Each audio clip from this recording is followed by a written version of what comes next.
శ్రీ సాయి సచ్చరిత 19వ అధ్యాయం. శ్రీ గణేశాయ నమ, శ్రీ సరస్వత్యై నమ, శ్రీ గురుభ్యో నమ, శ్రీ కులదేవతాయై నమ, శ్రీ సీతారామచంద్రాభ్యాం నమ, శ్రీ సద్గురు సాయినాథాయ నమ. సాయి సూక్ష్మం కంటే అత్యంత సూక్ష్మం, మహత్తు కంటే అత్యంత మహత్తు, ఆ బ్రహ్మస్తంభ పర్యంతం వస్తుజాలమంతా సాయియే. ఇటువంటి సద్వస్తువుకు రంగు రూపాలతో ఒక ఆకారాన్నిచ్చి చర్మచక్షువులతో చూడాలని కోరిక కలిగింది. సూర్యోపాసకులు సూర్యునికి భక్తిభావంతో ఒత్తులతో హారతనిస్తారు. విఘ్నేశ్వరుని భక్తులు బెల్లంతో గణపతిని చేసి బెల్లం నైవేద్యం పెడతారు. సముద్రంలో నీటిని దోసిలితో తీసుకుని సాగరానికి అర్ఘ్యమిస్తారు. ఇవన్నీ గమనిస్తే అనుచితంగా ఉంటాయి. సూర్యదేవుడు, సాగరుడు గొప్ప ప్రభావం కలవారు. భక్తుల భావాన్ని ఉదార స్వభావంతో చూస్తారు. వారు ఉచితానుచితాలు పట్టించుకోరు. భక్తుల గౌరవాన్ని నిలబెట్టడం వారి పని. సబానశీల వ్యసనేషు సఖ్యం. ఇది సామాన్య సూత్రమైన శరీరం మరియు ఆత్మ యొక్క సంగమం పరమ అనివార్యం. ఇవి పరస్పరం భిన్న స్వభావం కలవి, అయినా రెండిటికీ విలక్షణమైన స్నేహం. ఒకటి లేక మరొకటి విడిగా క్షణమైనా ఉండలేవు. ఈ శరీరం నశించిపోయేది, ఆత్మ నిర్వికారం, నశించనిది. అయినా రెండిటికీ అపారమైన ప్రేమ. అందువలననే ప్రపంచంలో చక్రభ్రమణ.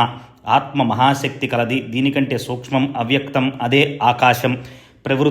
ప్రకృతి లేదా వ్యక్తం, దానినే మాయా అని కూడా అంటారు. వీటి అన్నిటికంటే పురుషుడు సూక్ష్మం. ఇంద్రియాదులన్నిటికీ అక్కడే విశ్రామం. అంతిమ పరమ గతి కూడా అదే.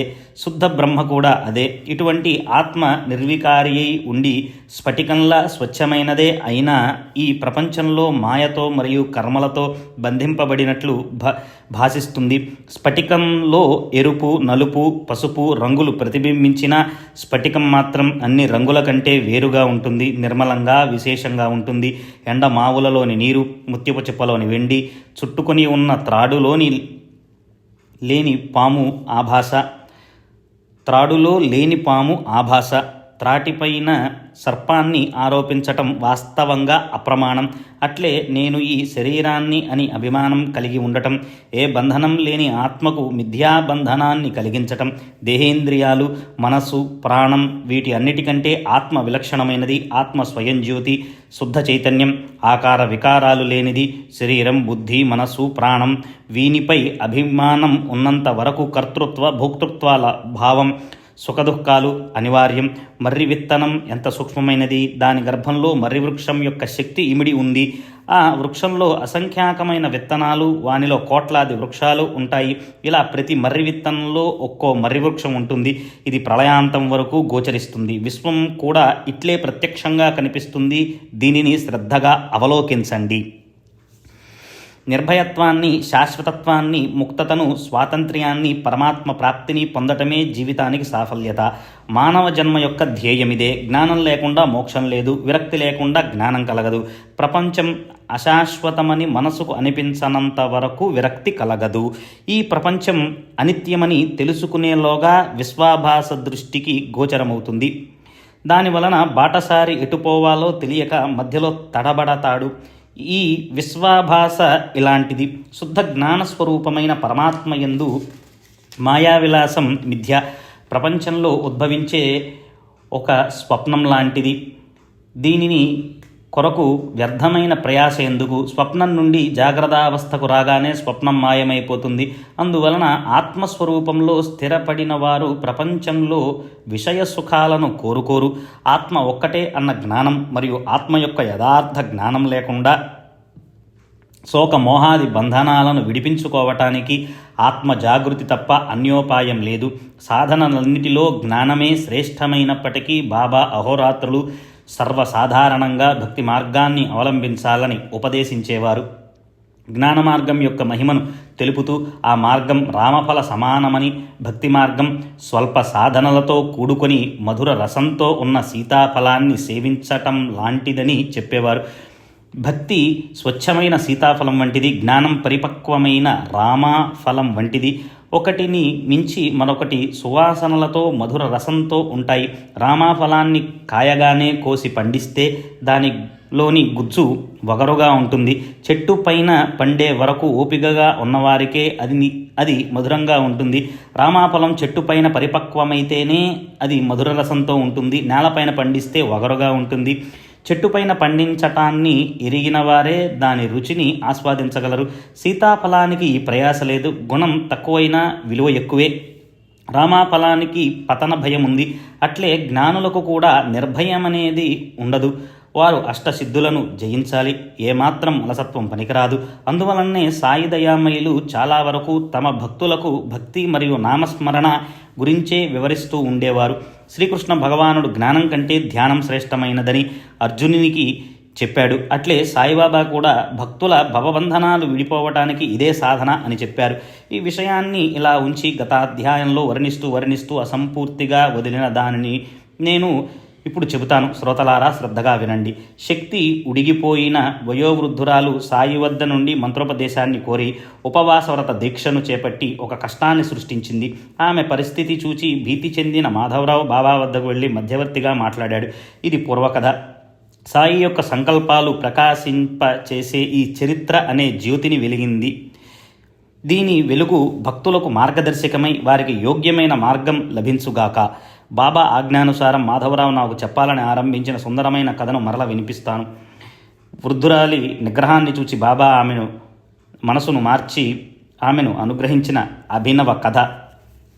బాబా ఆ స్త్రీని ప్రేమతో పిలిపించి, అమ్మా, నువ్వెందుకులా సత్యాగ్రహాన్ని చేస్తున్నావు? మరణించాలని ఎందుకు అనుకుంటున్నావు? బాబా ఎవరినైనా ప్రౌఢ స్త్రీని అమ్మా అని, పురుషులను కాకా, బాపు, భాయి అని మధురంగా పిలిచేవారు. వారి అంతరంగం ఎంత ప్రేమమయమో వారి పలుకు కూడా అట్లే మంజులం. దీనదయాళువైన శ్రీసాయి దీన దుర్భరుల యందు కరుణ కలిగి ఉంటున్నారు. ఆమెను పిలిచి తమ ఎదుట కూర్చొండబెట్టుకుని తమ గురుత్వం యొక్క గుప్తమైన తాళం చెవిని ప్రేమగా ఆమె చేతికిచ్చారు. ప్రపంచంలోని దుఃఖాలను ఉపశమింపచేయటానికి, భక్త చకోరాల దప్పికను తీర్చటానికి చిద్ఘనులైన సాయి కురిపించిన ఆనంద రసాన్ని సేవించండి. అమ్మా, నిజం చెప్పు, ఇలా ఎందుకు నీ ప్రాణాలకు ముప్పు తెచ్చుకుంటున్నావు? నేను రొట్టె ముక్కలను అడుక్కునే ఫకీరును మాత్రమే. నాపై దయ చూపించు. నేను నిజంగా నీ బిడ్డను. నీవు నా తల్లివి. పరమ సుఖాన్ని కలిగించే ఒక విషయాన్ని నీకు చెప్తాను, శ్రద్ధగా విను. నా గురువు గొప్ప అవలయ, దయామయుడు. నేను వారి సేవ చేసి చేసి అలసిపోయాను. కానీ వారు నా చెవిలో ఏ మంత్రాన్ని ఉపదేశించలేదు. వారిని ఎన్నడూ వదిలిపెట్టకూడదని నా దృఢమైన నిశ్చయం. ఎంత శ్రమపడైనా వారి నోటి నుండి మంత్రాన్ని గ్రహించాలని నా కోరిక. కానీ వారు ముందు నన్ను దోచుకున్నారు. 2 పైసలనే యాచించారు. వారిని నేను వెంటనే ఇచ్చేశాను. మంత్రాల కొరకు ఎంతగానో ప్రార్థించాను. మా గురువు ఏ కోరికలు లేనివారు. వారికి 2 పైసలతో ఏం పని? శిష్యులను డబ్బు అడిగితే వారిని నిష్కాములని ఎలా అని అనగలం అని సందేహించకండి. వారికి వ్యావహారికమైన పైసలపై కోరిక లేదు. వారికి పైసల ఆలోచనే లేదు. వారికి కాంచనంతో ఏం పని? వారు అడిగిన 2 శ్రద్ధ మరియు సహనం. ఇవే 2 పైసలు, వేరే ఏమీ కావు. నేను వానిని ఇప్పుడే ఇచ్చేశాను. దానితో గురుమాత ప్రసన్నులయ్యారు. అమ్మా, ధైర్యమే సహనం. దీనిని ఎప్పుడూ దూరం చేసుకోకూడదు. ఎప్పుడైనా సరే ఏ కఠిన సమస్య ఎదురైనా ఇదే తీరానికి చేరుస్తుంది. పురుషులలోని పౌరుష శక్తి అయిన ఈ సహనం పాపతాప దైన్యాలను నివారిస్తుంది. యుక్తి ప్రయుక్తులతో ఆపదలను తొలగిస్తుంది. భయభీతులను నెట్టివేస్తుంది. కీర్తి ప్రతిష్టలను కలిగించేది ఈ సహనమే. ఇది కష్టాలను తరిమివేస్తుంది. ఇది ఎవరికీ అంతుపట్టనిది, ఆలోచనలకు అందనిది. సహనం సద్గుణాలకు గని, సద్విచారాలకు రాణి. శ్రద్ధ మరియు సహనం ఈ 2 స్నేహంగా ప్రాణానికి ప్రాణంలా ఉండే అక్కా చెల్లెళ్ళు. సహనం లేకపోతే మనుష్యుల పరిస్థితి దైన్యం. గొప్ప పండితుడైనా గుణవంతుడైనా సహనం లేని జీవితం వ్యర్థం. గురువు మహాసమర్థులైన కేవలం శిష్యుల ప్రజ్ఞానాన్ని, గురుచరణాలలో ప్రబల నిష్టను, దృఢమైన శ్రద్ధను, ధైర్యాన్ని, సహనాన్ని అపేక్షిస్తారు. రాయిని మరియు రత్నాన్ని రెండిటినీ చక్కగా అరగతీసే 2 బాగా మెరుస్తాయి. రాయి రాయిగానే ఉంటుంది, మణి మణిలా ప్రకాశిస్తుంది.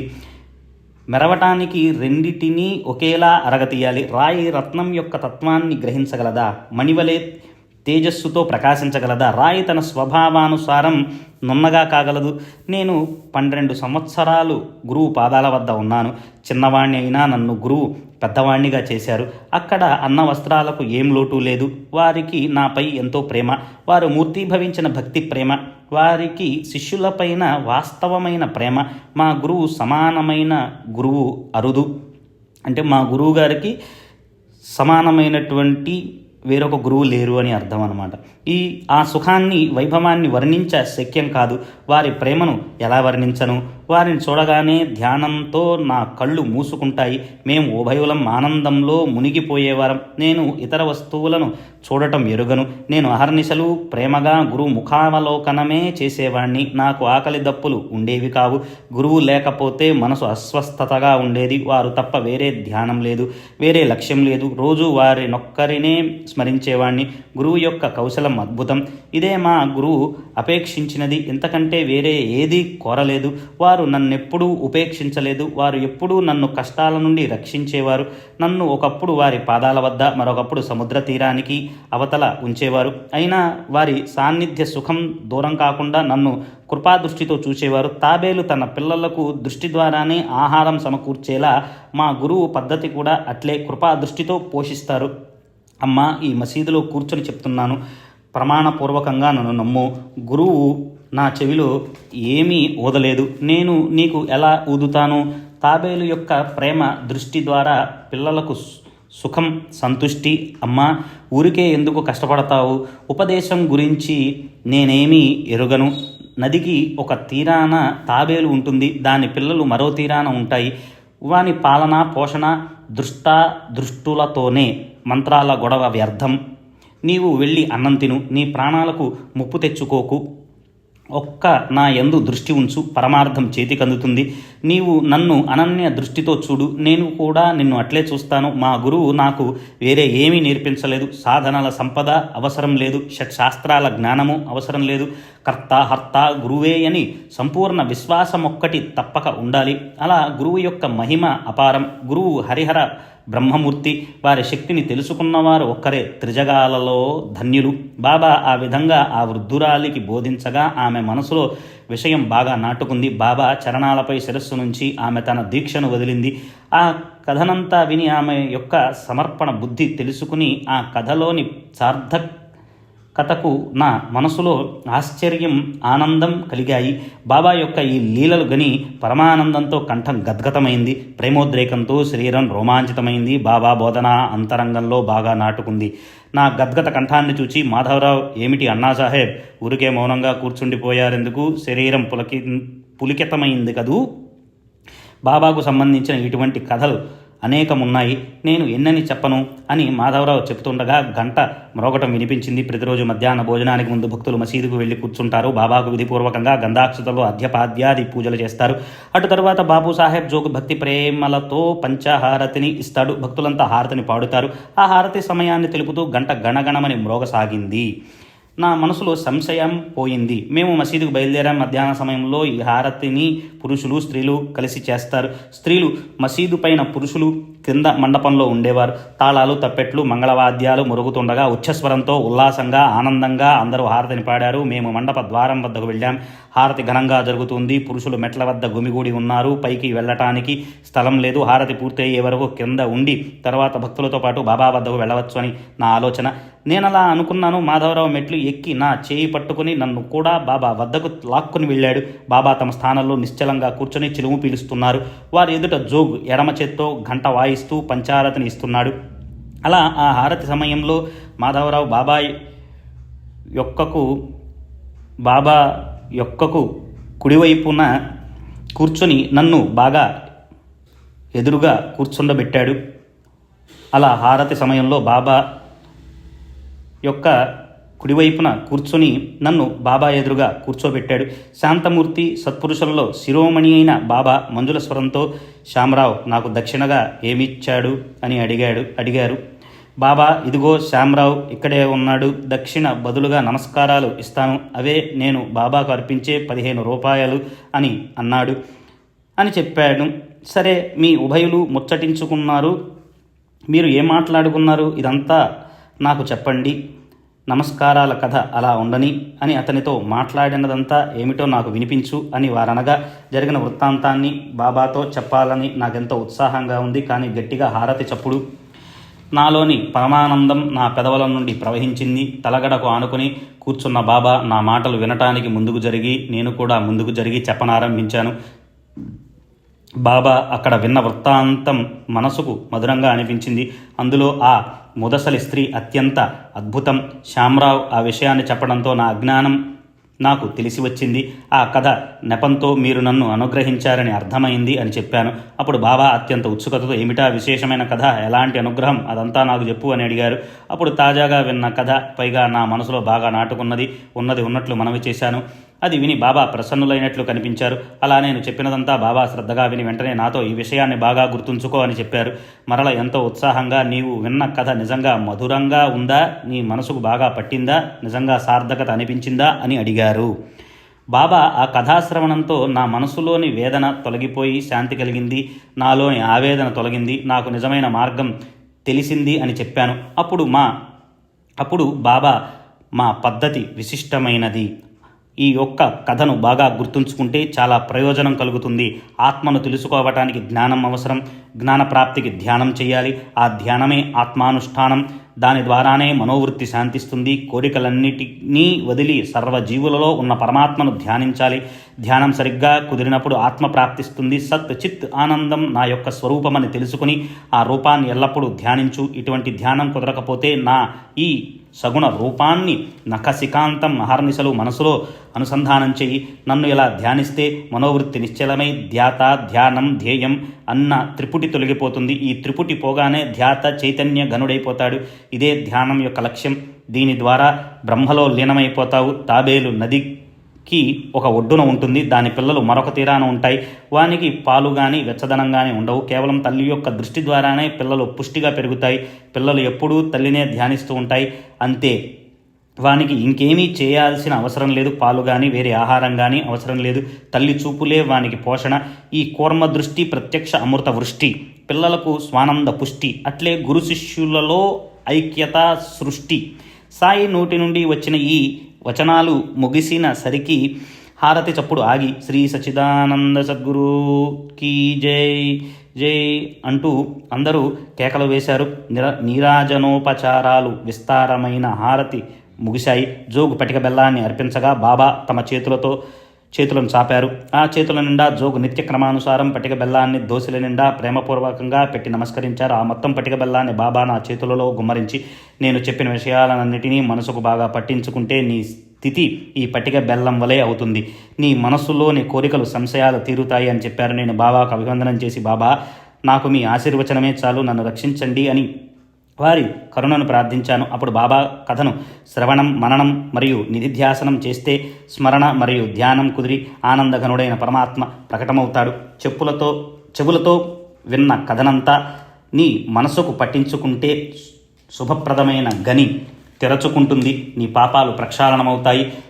తుఫాను, గాలి వీచే సముద్రంపై అలలు లేచి అసంఖ్యాకమైన బుడగలు, నురుగు తీరానికి కొట్టుకొని వస్తాయి. అలలు, బుడగలు, నురుగు, సుడిగుండాలు ఇవన్నీ అనేక రకాలుగా కనిపించేది ఒకే నీరు. ఇదంతా దృష్టిలోని భ్రమ కారణంగానే.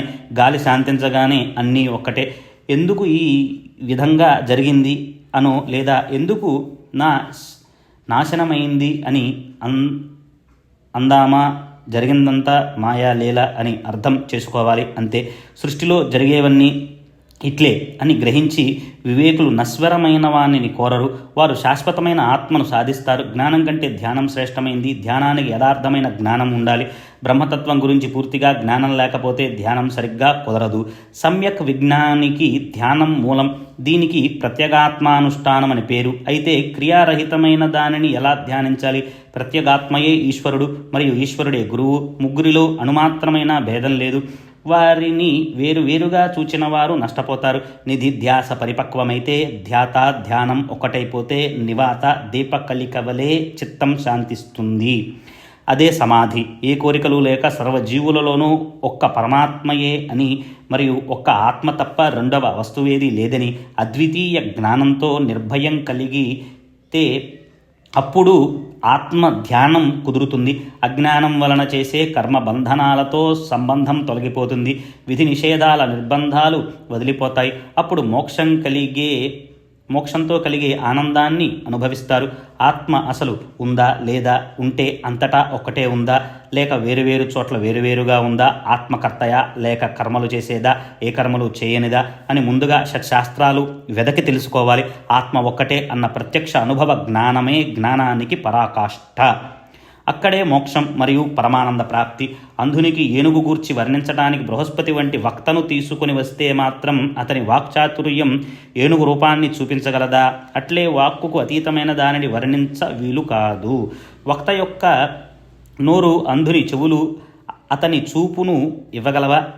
ఏనుగు స్వరూపాన్ని చూడటానికి అంధునికి ఉపయోగపడేవి నిజంగానే నేత్రాలు కదా. మరి ఆ నేత్రాలు లేనప్పుడు అంధుడు ఏనుగుని ఎలా చూడగలడు? అట్లే గురువు దివ్యనేత్రాలను ప్రసాదించినప్పుడే జ్ఞానప్రాప్తి. సాయి స్వరూపం యథార్థ జ్ఞానం. వారు మూర్తిభవించిన పరిపూర్ణ జ్ఞానమని తెలుసుకోవటమే వారి ధ్యానం, అనుష్ఠానం. అదే వారి దర్శనం. అజ్ఞానం నుండి, కోరికల నుండి, కర్మ బంధనాల నుండి విమోచనం కావాలంటే వేరే ఇతర సాధనలు లేవు. దీనిని బాగా తెలుసుకోవాలి. సాయిబాబా మీ వారు కాదు, మావారు కాదు. వారు సర్వజీవులలోనూ ఉండే పరమాత్మ. సూర్యుడు సకల జగానికి సంబంధించినట్లు బాబా అందరికీ చెందినవాడు. ఇప్పుడు వారి మాటలను వినండి. సర్వసాధారణమైన అవి అమూల్యమైనవి. వారి మాటలు వానిని ఎప్పుడు స్మరణయందుంచుకుంటే ఫలప్రదం. పూర్వజన్మ రుణానుబంధం లేకుండా ఎవరు ఎక్కడికి వెళ్ళరు. మానవులే కాదు, పశుపక్షులు కూడా అంతే. అందుచేత ఎవరిని పొమ్మని తరమకండి. వచ్చే పోయేవారిని ఆదరించండి. దప్పిక కొన్నవారికి నీరు, ఆకలి కొన్నవారికి అన్నం, బట్టలు లేని వారికి బట్టలు. అట్లే విశ్రమించటానికి చోటునిస్తే శ్రీహరి సంతుష్టుడవుతారు. ఎవరికైనా డబ్బు అవసరమైనప్పుడు ఇవ్వటానికి నీ మనసు సందేహిస్తే ఇవ్వద్దు, కానీ వారిపై కుక్కలా అరవకు. ఎవరైనా 100 మాటలన్నా సరే స్వయం కఠినంగా బదులివ్వకు. నిరంతరం సహనాన్ని వహిస్తే అపారమైన సుఖం కలుగుతుంది. ప్రపంచం తలక్రిందులైన మనం వెనక ముందు కాకూడదు. నిశ్చలంగా మన స్థలంలో ఉండి తమాషాను చూడాలి. నీకు నాకు మధ్యనున్న గోడ పడగొట్టేసి చూడు. అప్పుడు రాకపోకలకు ప్రశస్తమైన మార్గం ఏర్పడుతుంది. నేను నువ్వు అను భేద బుద్ధియే గురు శిష్యుల మధ్యనున్న గోడ. దానిని పడగొట్టకపోతే అద్వైత స్థితి లభించదు. అల్లా మాలిక్ అతడు కాక రక్షకుడు ఎవరూ లేరు. అతని లీల అలౌకికం, అంతులేనిది, అర్థం కానిది. అతడు ఏది తలచితే అదే అవుతుంది. తనను చేరుకునే మార్గాన్ని అతడే చూపిస్తాడు. ఆ సమయం వస్తే క్షణం పట్టకుండా మనోభీష్టం తీరుతుంది. రుణానుబంధం కారణంగా భాగ్యవశాత్తు మీరు నేను కలుసుకున్నాం. పరస్పరం ప్రేమగా ఉంటూ సుఖాలను, సంతుష్టిని అనుభవిద్దాం. ఇక్కడ అమరులెవరున్నారు? పరమార్థాన్ని సాధించిన వారే కృతార్థులు.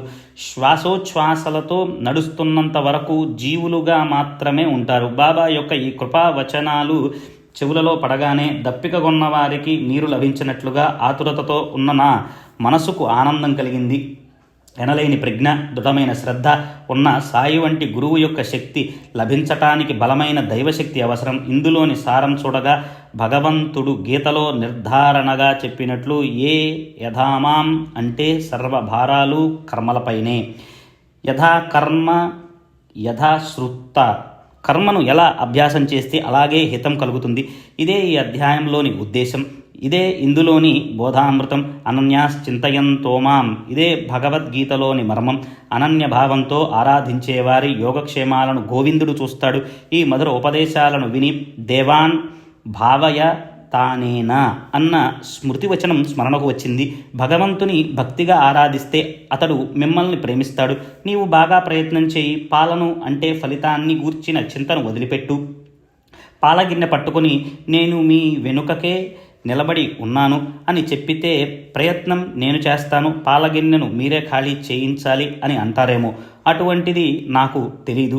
చేసే పనిలో దక్షత ఉండాలి అన్న బాబా యొక్క ఈ ప్రతిజ్ఞ వాణిని ప్రమాణపూర్వకమని తలచి ప్రవర్తించే వారెవరైనా సరే ఇహపర సుఖాల గని లభించినట్లు భావించాలి. ఇప్పుడు శ్రోతలకు మరో విన్నపం. ఒక్క క్షణం సుస్థిరమైన మనసుతో బాబా నా నిశ్చయాన్ని బలపరచిన స్వానుభవ కథ వినండి. మన మనసులలో మంచి సంకల్పం కలిగితే సాయి మహారాజ్ ప్రోత్సాహపరచి తమ పెదవుల కదపకుండానే అనుగ్రహ ప్రదానం చేసిన విషయాన్ని వినండి. వారికి అనన్యంగా శరణుజొచ్చి భక్తి యొక్క కౌతుకాన్ని అవలోకించి ఆ పైన సాయి యొక్క లీలా విశేషాన్ని నిత్య నూతనంగా అనుభవించండి. ప్రాతకాల సమయం నిద్ర నుండి మేలుకోగానే మనసులో మంచి ఆలోచన తరంగాలు లేస్తే దానిని మరింతగా బలపరచాలి. ఆ వృత్తినే పోషిస్తే అత్యంత సంతోషం కలుగుతుంది, బుద్ధి కూడా వికసిస్తుంది, మనసుకు ప్రసన్నత కలుగుతుంది అని ఒక సత్పురుషుని వచనం. దీనిని అనుభవపూర్వకంగా తెలుసుకోవాలనిపించింది. అట్లే అనుభవమై శాంతి లభించి అది వింతగా తోచింది. షిరిడీ వంటి పవిత్ర క్షేత్రంలో గురువారం వంటి మంగళకరమైన రోజు రామనామాన్ని అఖండ ఆవర్తన చేయాలన్న సంకల్పం కలిగింది. బుధవారం రాత్రి శయ్యపై శరీరం నిద్ర వశమయ్యే వరకు మనసును రామనామ స్మరణలో ఉంచి అదే ధ్యాసతో ఉన్నాను. ప్రాతకాలం మేలుకోగానే మనసుకు రామనామం గుర్తుకు వచ్చింది. దాంతో జిహ్వ సార్థకమైంది. మనసులో ఆలోచనను నిశ్చయం చేసుకున్నాను. ముఖం కడుక్కుని శుచి దొరికిన పూలను పట్టుకుని సాయి యొక్క ప్రాతః దర్శనానికి వెళ్ళాను. దీక్షితుని భవనం దాటి బుట్టి యొక్క వాడ బయట నుండి వెళుతుండగా ఒక ఔరంగాబాద్కర్ సుందరమైన ఒక పద్యాన్ని మధురంగా పాడుతుండగా విన్నాను. ఆ పద్యాన్ని ఓవి రూపంలో చెప్పాలంటే పద్యంలోని స్వాభావికమైన మాధుర్యం పోతుంది, శ్రోతలు ఆనందించలేరు. అందువల్ల మొత్తం పద్యాన్ని అక్షరమక్షరం గానం చేస్తాను. దానివల్ల ప్రేమమయులైన శ్రోతలు ఆ పద్యంలోని ఉపదేశాన్ని గ్రహించి ఆనందిస్తారు. పద్యం: గురుకృపాంజన పాయో మేరే భాయి, రామ బినా కచుమా నత నాహి, अंदर रामा बाहर रामा, सपने में देखत सीतारामा, जागत रामा सोवत रामा, जह देखे मा वाह पूरन काम, एका जनार्दनि अनुभव नी काम, जहा देखे वहाराम सरीखा. నేను మనసును రామనామ స్మరణలో ఉంచాలని ముందే నిశ్చయించుకుని ప్రారంభం చేయటాన్ని ఈ పై పద్యం బలపరిచింది. దానిలో నా మనో నిశ్చయమనే అంకురానికి కరుణాఘనులైన సాయి సమర్థులు ఆ పద్యరూపంలో సించనం వేశారు అని బోధపడింది. ఔరంగాబాద్కర్ చేత తుంబురాను పట్టుకుని మండపం లోపల సాయి సుముఖంలో ఉచ్చస్వరంతో పైకి గట్టిగా పాడుతున్న ఆ గానాన్ని విన్నాను. బాబా భక్తుడైన ఔరంగాబాద్కర్ నా వలనే బాబా చరణాలయందు అనురక్తుడు. అతనికి అనేక పద్యాలు కంఠస్థమై ఉండగా ఆ సమయానికి ఆ పద్యమే ఎందుకు స్ఫురించింది? నా మనసులోనిది ఎవరికి తెలియదే, మరి అతడు ఆ పద్యాన్నే ఎందుకు పాడాడు? బాబా ఏ విధంగా సూత్రాన్ని కదిలిస్తుంటే మనసులో అలాగే స్ఫురణ కలుగుతుంది. మనమంతా కేవలం కీలుబొమ్మలం. సాయిమాత సూత్రధారి. వారు స్వయంగా చెప్పుకున్నా నాకు మంచి ఉపాసనను అందించారు. నా అంతరంగంలోని ఆలోచన బాబా మనసులో ప్రతిబింబించిందా అన్నట్లు బాబా ఈ విధంగా ప్రత్యక్ష అనుభవాన్ని కలిగించారని అనిపించింది. నామం యొక్క మహత్వం ఎంత గొప్పది! దీనిని సాధువులు మహాత్ములు ఎంతగానో వర్ణించారు. పామరుణ్ణైన నేను ఎంతని వర్ణించను. వెళ్ళిన ఆ వ్యక్తి కూడా ఇంటికి బయలుదేరాడు. దీని వలననే స్వరూప ప్రాప్తి, ఆత్మ సాక్షాత్కారాన్ని కలిగించే రామ అను 2 అక్షరాలను మరా అని తిరగేసి స్మరించి దారి దోపిడీ చేసే బోయవాడు ఉద్ధరింపబడి వాల్మీకి అయ్యాడు. విశేషమైన వాక్సిద్ధిని పొందాడు. మరా అని తిరగేసి స్మరిస్తే అతని జిహ్వపై రాముడు ప్రకటమయ్యాడు. రాముడు జన్మించకముందే రాముని అవతార చరిత్రను వ్రాశాడు. రామనామం ద్వారా పతితులు పావనులవుతారు. రామనామంలో అమితమైన ప్రయోజనాలు. రామనామంతో భేదబుద్ధి తొలగి సమభావం కలుగుతుంది. రామనామంతో బ్రహ్మప్రాప్తి, రామనామావర్తనతో జనన మరణాలు తొలగిపోతాయి. ఒక్క రామనామ స్మరణతో కోటి లాభాలు. రామనామ ధ్వని ఉన్న చోట విష్ణువు యొక్క సుదర్శన చక్రం తిరుగుతూ కోటి విఘ్నాలను ధ్వంసం చేస్తుంది.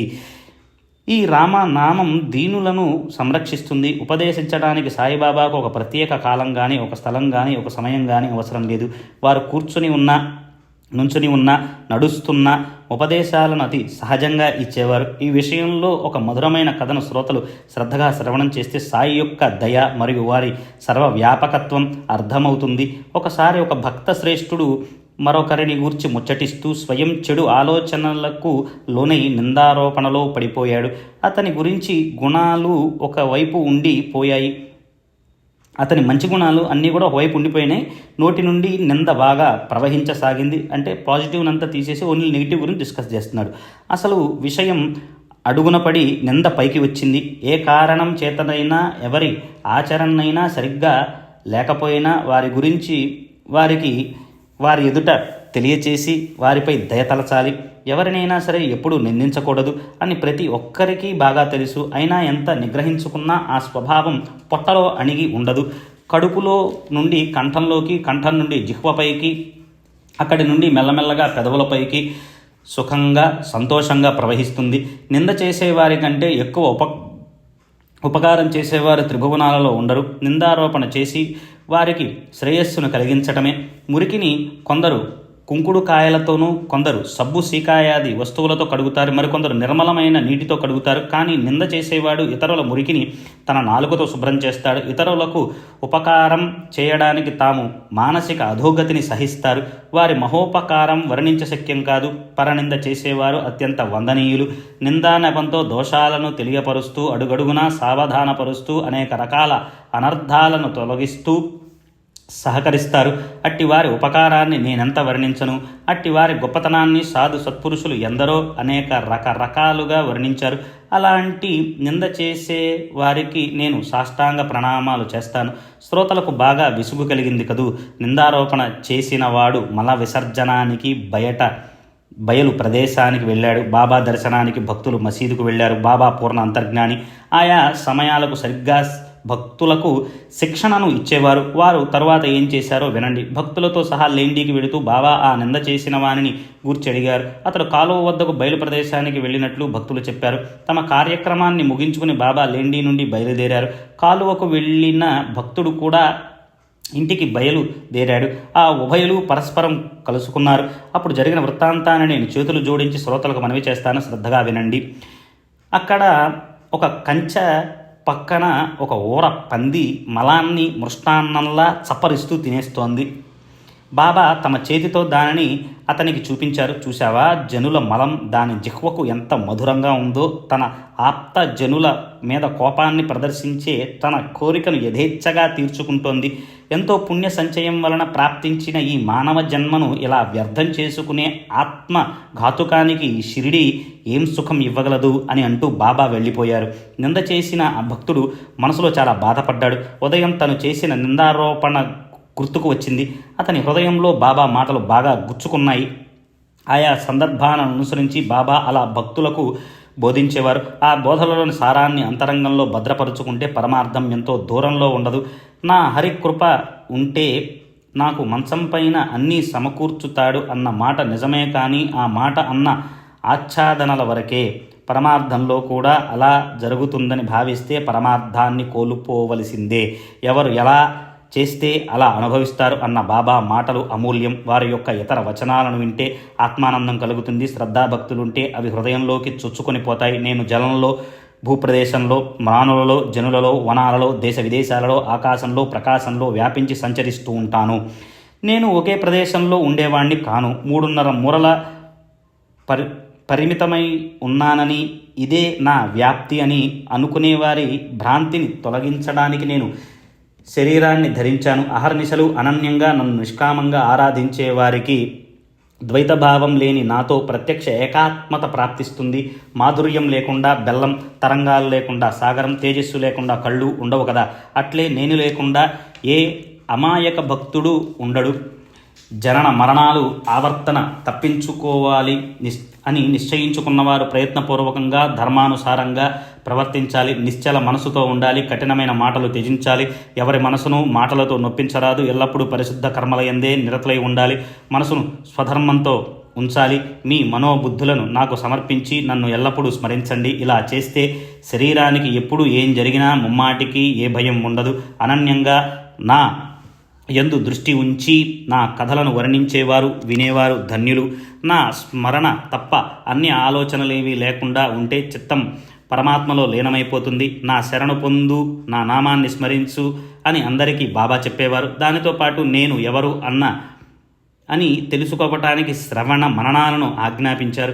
ఒకరికి భగవన్నామస్మరణ, ఒకరికి భగవల్లీలా శ్రవణం, ఒకరికి భగవత్పాద పూజ, ఇలా విభిన్న ప్రకృతి కలవారికి వేరువేరు సాధనలు చెప్పారు. ఒకరికి ఆధ్యాత్మ రామాయణ పఠన, ఒకరికి జ్ఞానేశ్వరి పునశ్చరణ, మరొకరికి హరివరద పారాయణ, ఇంకొకరికి గురుచరిత్ర అధ్యయనం, ఒకరిని తమ పాదాల వద్ద కూర్చుండబెట్టుకుంటే మరొకరిని ఖండోబా మందిరానికి పంపారు. ఇంకొకరిని కంఠానికి ప్రేమతో విష్ణు సహస్రనామావళిని కట్టారు. ఒకరికి రామ విజయాన్ని ఉపదేశిస్తే మరొకరికి ధ్యానాన్ని, నామ మహత్యాన్ని, ఇంకొకరికి చాందోగ్య ఉపనిషత్తును, గీతా రహస్యాన్ని ఉపదేశించి వీనిలో విశ్వాసం ఉంచి వీనిలోని స్వాభావిక మాధుర్యాన్ని శ్రద్ధతో అనుభవించండని చెప్పేవారు. బాబా అలా ఒకటి మరొకటి బోధ చేసేవారు. వారి దీక్షా పద్ధతి అనేక రకాలు, అవి అనంతం. ఒకరికి ప్రత్యక్షంగా దీక్షనిస్తే మరొకరికి దృష్టాంతంతో ఇచ్చేవారు. వారి ఉపదేశాలు అపూర్వం, విశేషంగా ఉండేవి. అనేక వర్ణాల భక్తులు పరుగున వారి దర్శనానికి వస్తారు. మద్యపానం పైన ప్రీతి ఉన్న వారికి స్వప్నంలోకి వెళ్ళేవారు. వారి వక్షస్థలంపై కూర్చొని కాళ్ళు చేతులు గుండె బాగా ఒత్తిపట్టి వారు మరల మద్యం పట్టుకోమని ప్రమాణం చేస్తే గాని వారిని విడిచిపెట్టేవారు కారు. వివాహం జరిగే గృహంలో జ్యోతిష్యులు హరిహరులు చిత్రాలను వేసినట్లుగా బాబా భక్తుని స్వప్నంలో గోడపైన గురుర్ బ్రహ్మ అనే మంత్రాన్ని వ్రాసేవారు. ఎవరైనా రహస్యంగా ఆసనాలను వేస్తూ హఠ యోగ సాధనలు చేస్తుంటే బాబా తమ దివ్య జ్ఞానంతో తెలుసుకుని గురి తప్పని బాణం గుచ్చుకునేలా బోధించేవారు. ఎవరో అపరిచితుణ్ణి పట్టుకుని అతనితో ఎంత తిని నిశ్చింతగా కూర్చోలేవా, ఓపిక పట్టి ఉండు అని కబురు పంపారు. ఒకరితో ప్రత్యక్షంగా మాది చాలా కఠినమైన పద్ధతి, 1-2 సార్లు చెప్పి చూస్తాం, చివరి ప్రయత్నం చాలా కఠినంగా ఉంటుంది, ఒకసారి చెప్తాం, 2 సార్లు చెప్తాం, ఎవరైనా మా మాటలను లక్ష్య పెట్టకపోతే కన్న బిడ్డలైనా సరే 2 ముక్కలుగా చీరివేస్తాం అని చెప్పేవారు. సాయిబాబా మహాజ్ఞాని, పామరుణ్ణైన నేను ఆ మహానుభావుని చమత్కారాలను ఎలా వర్ణించను. వారు ఒకరికి విరక్తిని జ్ఞానాన్ని కలగచేస్తారు, ఒకరికి సద్భావాన్ని భక్తిని కలగచేస్తారు, ఒకరికి ప్రపంచ వ్యవహారాలలో నడుచుకునే పద్ధతిని ప్రశస్తమైన రీతిలో శిక్షణ ఇస్తారు. ఉదాహరణకు విచిత్రమైన ఒక సంఘటన శ్రోతలకు చెప్తాను. ఒకసారి మిట్ట మధ్యాహ్నమప్పుడు బాబా మనసుకు ఏం తోచిందో తెలియదు కానీ వారు అకస్మాత్తుగా రాధాకృష్ణబాయి ఇంటి పక్కకు వచ్చారు. వారి వెంట కొందరు భక్తులున్నారు. అప్పుడు బాబా వెళ్ళి నిచ్చెనను పట్టుకురండి అని అనగానే వెంటనే ఒకరు వెళ్ళి నిచ్చెనను తెచ్చిపెట్టారు.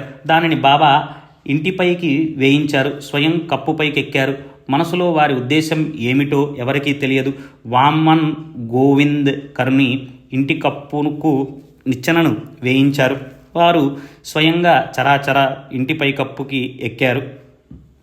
అక్కడి నుండి ఆ ఇంటికి ఆనుకొని ఉన్న రాధాకృష్ణబాయి ఇంటి కప్పును దాటుకుంటూ వెళ్ళారు. అదేం చమత్కారమో ఎవరికీ అర్థం కాలేదు. అప్పుడు రాధాకృష్ణబాయి తీవ్రమైన చలి జ్వరంతో అనారోగ్యంతో ఉంది. బాబా కూడా 2 వ్యక్తులు ఆసరాగా పట్టుకుంటేనే కానీ నడవగలిగేవారు కాదు. అంత బలహీనంగా ఉండగా అంతటి శక్తి వారికి ఎక్కడి నుంచి వచ్చిందో వెంటనే ఇంటి కప్పుకు 2 వైపుకు అదే నిచ్చెనను వేయించుకుని కిందకు దిగి వచ్చారు. నేలపై కాలు మోపగానే ఆలస్యం చేయకుండా వెంటనే నిచ్చెన తెచ్చిన వానికి 2 రూపాయలను ఇచ్చారు. నిచ్చెన 2 వైపులా వేయటం ఏమంత కష్టమైన పని. ఆ శ్రమకు ఫలితంగా బాబా అంత డబ్బు ఇచ్చి రుణం తీర్చుకున్నారు. నిచ్చెన తెచ్చిన వానికి బాబా అంత డబ్బు ఎందుకు ఇచ్చారని కుతూహలంగా వారిని అడగాలని అనుకున్నారు. ఒక వ్యక్తి ధైర్యంతో వారిని ప్రశ్నించగా బాబా ఎవరి శ్రమ భారాన్నైనా ఉచితంగా లవలేశమైనా తీసుకోకూడదు. ఎవరితోనైనా పని చేయించుకోవచ్చు, కానీ ఎవరి శ్రమను ఉచితంగా తీసుకోరాదు అని ఒక నియమాన్ని పాటించాలి అని బాబా ప్రత్యుత్తరం ఇచ్చారు. బాబా ఉద్దేశాన్ని ఎవరు అర్థం చేసుకోగలరు? వారి విషయాలు వారికే అర్థమవుతాయి. సత్పురుషులు అంతరంగం అత్యంత గూఢంగా ఉంటుంది. వారి నోటి నుండి వెలువడిన మాటలే మనకు ఆధారం. వారి ఉపదేశాలను అనుసరించి ప్రవర్తిస్తే ప్రపంచ వ్యవహారాలు చక్కగా సుఖంగా సాగిపోతాయి. తర్వాత అధ్యాయం ఇంతకంటే మధురంగా రసభరితం. అమాయకురాలైన ఒక పనిపిల్ల వేదాంతంలోని గూఢమైన చిక్కును విడదీస్తుంది. హరిదాసు అయిన దాసగను జనులకు ఉపకారం చేయాలని ఈశావాస్యోపనిషత్తును మరాఠీ భాషలోకి అనువదించాలని నడుం కట్టాడు. సాయిబాబా అనుగ్రహంతో గ్రంథరచన అయింది. కానీ ఏవో కొన్ని గూఢార్థాలు తెలియక అతని మనసు సందేహం కలిగింది. మరి ఆ సమస్యను బాబా ఎలా పరిష్కరించారు? బాబా షిరిడిలోనే కూర్చొని దాసగనుతో, నీవు పార్లేకు తిరిగి వెళ్ళినప్పుడు కాకా దీక్షిత్ ఇంట్లో పనిచేసే పిల్లని సందేహాన్ని తీరుస్తుంది అని చెప్పారు. ఈశావాస్యమనే కమలాల సరోవరంలో వాగ్దేవి అనే భ్రమరం ఝంకారం చేస్తూ తిరుగుతుంటే చతురులైన శ్రోతలు ఆ ఆనందాన్ని అనుభవించండి. తర్వాతి అధ్యాయంలో ఈ కథను చెప్పించేవారు సాయి దయామయులు. సావకాశంగా శ్రవణం చేస్తే శ్రోతలకు శుభం కలుగుతుంది. హేమాడ్ సాయికి మరియు సర్వజీవులలోని భగవంతునికి శరణు వేడుతూ శ్రోతలు సావధానంగా వినాలని వేడుకుంటున్నాను. స్వస్తి శ్రీ సంత సజ్జన ప్రేరితము భక్త హేమణపంత్ విరచితము అయిన శ్రీ సాయి సమర్థ సచ్చరితంలో మదనుగ్రహమను 19వ అధ్యాయం సంపూర్ణం. శ్రీ సద్గురు సాయినాథార్పణమస్తు. శుభం భవతు.